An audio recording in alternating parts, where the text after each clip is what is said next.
Le 11 mars 1944, une fumée noire et une odeur pestilentielle s'abattaient depuis plusieurs jours sur la rue Le Sueur à Paris. La fumée s'échappait par la cheminée d'une maison abandonnée.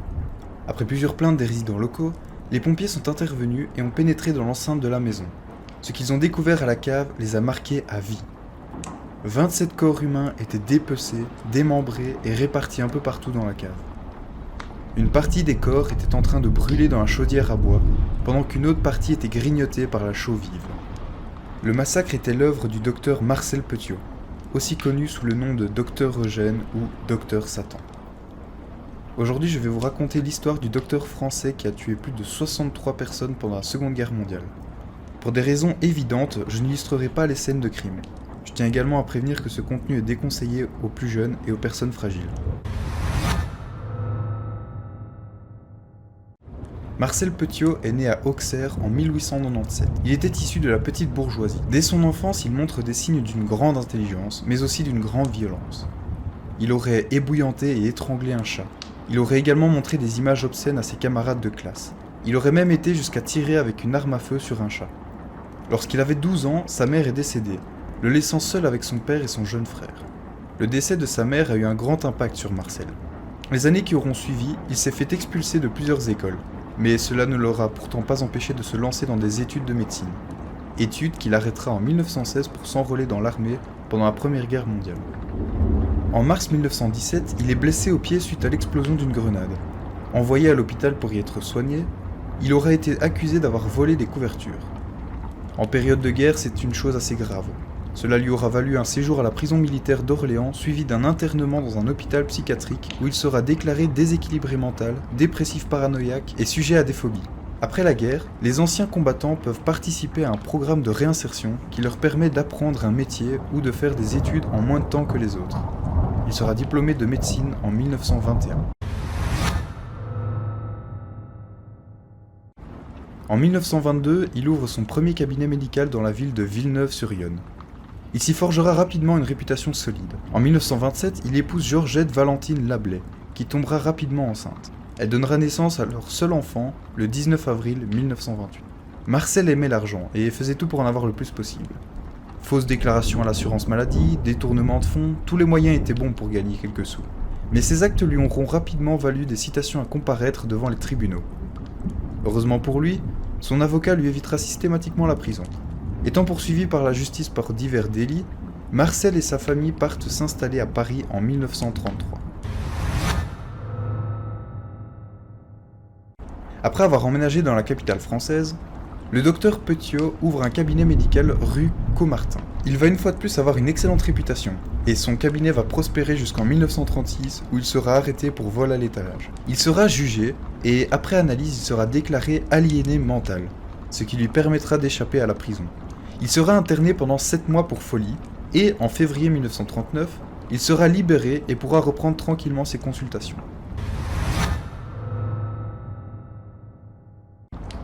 En août 1941, en pleine France occupée, le docteur achète un hôtel à Paris au 21 rue Le Sueur. Il va aménager l'hôtel en cabinet médical, mais ce ne sont pas les seules modifications qu'il va y faire.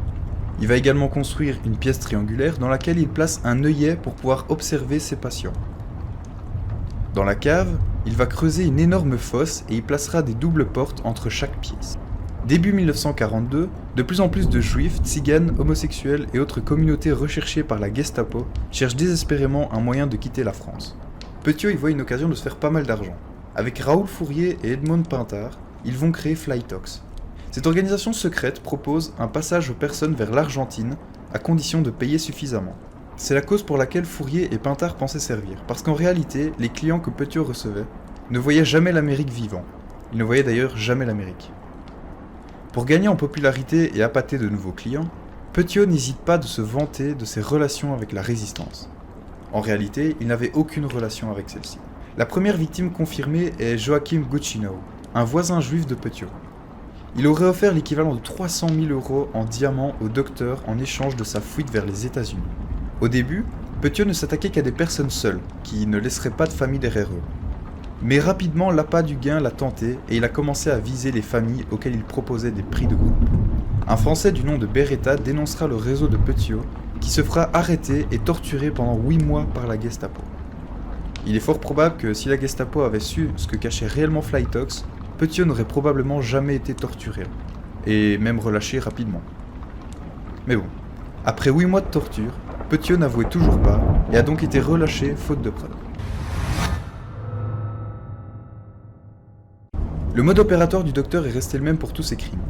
Le soir, ses victimes venaient chez lui avec une valise contenant des liquidités ou un autre moyen de paiement, comme des vêtements de marque ou des ressources précieuses comme de l'or ou du diamant.